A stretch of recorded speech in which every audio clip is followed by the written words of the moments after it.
নমস্কাৰ নমস্কাৰ মই ভাৰতী চন্দ্ৰ ডেপুটি ৰেজিষ্ট্ৰাৰ জেনেৰেল এখেত বিকাশ ৰাত joint directorate of census operations Assam. আমাৰ লোকপিয়ল 2027 অগষ্ট আৰু ছেপ্টেম্বৰৰ ভিতৰত হ'ব।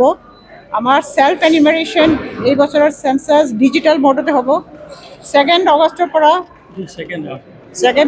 পৰা 16 অগষ্টলৈকে আমাৰ সেল্ফ এনিমাৰেশ্যন হ'ব আৰু 17 অগষ্টৰ পৰা 15 ছেপ্টেম্বৰলৈকে আমাৰ হাউচ লিষ্টিং অপাৰেশ্যন তাৰমানে প্ৰথম পৰ্যায়টো কৰা হ'ব। আজি আমি বড়োলেণ্ড ইউনিভাৰ্চিটিত আহিছোঁ প্ৰি চেঞ্চাছ এৱেৰনেছ জেনেৰেশ্যনৰ এটা প্ৰগ্ৰাম হাতত লৈ। আমাৰ চেঞ্চাছ লোকপিয়লৰ কামটো কেনেদৰে কৰা হ'ব, তাত কি কি তথ্য আমি বিচাৰিম আৰু হেৰিবোৰ কেনেকুৱা কৰা হ'ব, মাধ্যমটো কেনেকুৱা কৰা হ'ব, তাৰ ওপৰত আমি এটা প্ৰগ্ৰাম কৰিবলৈ আজি আহিছোঁ। আৰু যিহেতু ইউনিভাৰ্চিটিত আমাৰ ল'ৰা ছোৱালী আমাৰ ভৱিষ্যত প্ৰজন্ম থাকে, আমি ভাবোঁ যে সিহঁতে নিজৰ ঘৰত গৈ মাক দেউতাক আৰু ওচৰ চুবুৰীয়াক ক'ব পাৰিব লোকপিয়লৰ মাহাত্ম্যটো কি।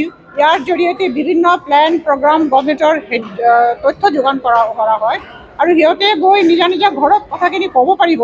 আৰু যেতিয়া আমাৰ প্ৰগণক মানে আমাৰ গ্ৰাছৰুট তৃণমূল পৰ্যায়ৰ যিজন কৰ্মচাৰী, যিজন প্ৰগণক এনিমাৰেটাৰ, তেখেতে যেতিয়া প্ৰতিখন ঘৰে ঘৰে গৈ তথ্য আহৰণ কৰিব, সেই প্ৰগণকক সহায় সহযোগিতা আগবঢ়াব লাগিব আৰু তেখেতৰ সোধা প্ৰশ্নবোৰ চব ঘৰৰ পৰিয়ালৰ মানুহে ঠিকেঠাকে জবাব দিব লাগিব।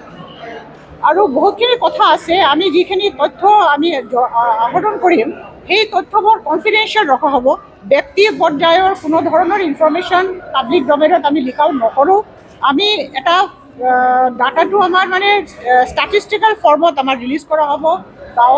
গাঁৱৰ কি পপুলেশ্যন হয়, এটা টাউনৰ পপুলেশ্যন কি হয়, এটা ৱাৰ্ডৰ কেনেধৰণৰ কিমান পপুলেশ্যন হয়, মিউনিচিপাল কৰ্প'ৰেশ্যন, ডিষ্ট্ৰিক্টৰ পপুলেশ্যন, আমি ব্যক্তিগত পৰ্যায়ৰ যিখিনি ইনফৰমেশ্যন তথ্য আমি কালেক্ট কৰোঁ সেইখিনি আমি পাব্লিক ডমেইনত নেৰোঁ।